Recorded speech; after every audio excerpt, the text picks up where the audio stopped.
Brian, you're in Maplewood. The sound of silence. What do you got? Yeah, Bill, the roar of the leaf blower. If that's a sound that drives you nuts, you might want to consider house hunting here in Maplewood, New Jersey. The town council last week passed an ordinance banning commercial landscapers from using gas-powered leaf blowers in the summertime. Got the double blowers going. They gave it a try with a one-year ban last year.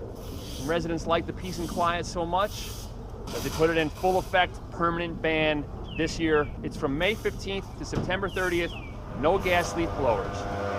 We had meetings with the town council about it, and we were trying to compromise with them, but there was never any compromise.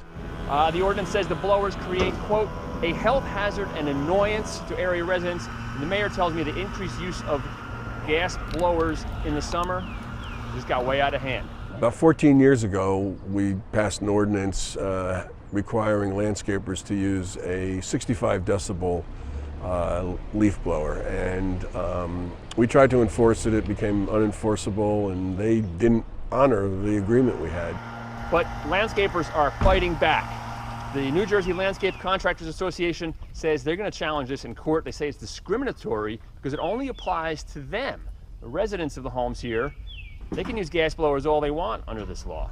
Just going to be really tough, and it's going to hurt the taxpayers, the people that are paying us to do a good job on their properties, because we're not going to be able to be as efficient. They say that a typical job in the summer where they're coming and mowing a lawn and blowing away the clippings usually lasts about less than 15 minutes. So they're in and they're out, and they don't think it causes a lot of problems. And a lot of them recently purchased in the past few years lower decibel leaf blowers because of laws that the town had passed. The electric leaf blowers, they say, just don't last as long. They're a 12-hour day. The batteries don't last as long. There's not as much power. So it's going to be an interesting court case.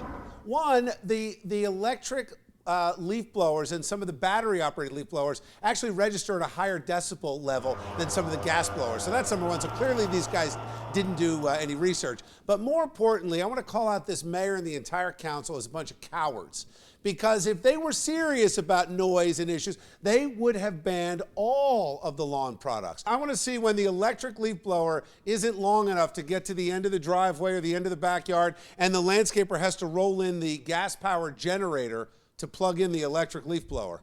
People love their lawns. They want it perfect. You know what? They should just enjoy nature, enjoy that it's spring, enjoy that there's leaves, and just kind of, frolic all around In the the leaves. leaves. Yeah, that's what I think they should do. Hashtag first world problems. I wonder how many of those people actually do their own lawn in the first place. Well, that's the funny thing, right? The ban is on landscapers. So when most of the calls I got this morning were actually neighbors saying, it's not the landscapers, it's my neighbor who's got his lawn stuff out at all hours, late, early. They're the problem. This makes me laugh as a hashtag suburbs problem. I'm a city girl, and we are used to a lot of honking, a lot of noise. Right. Leaf blower, call me when there's a real problem.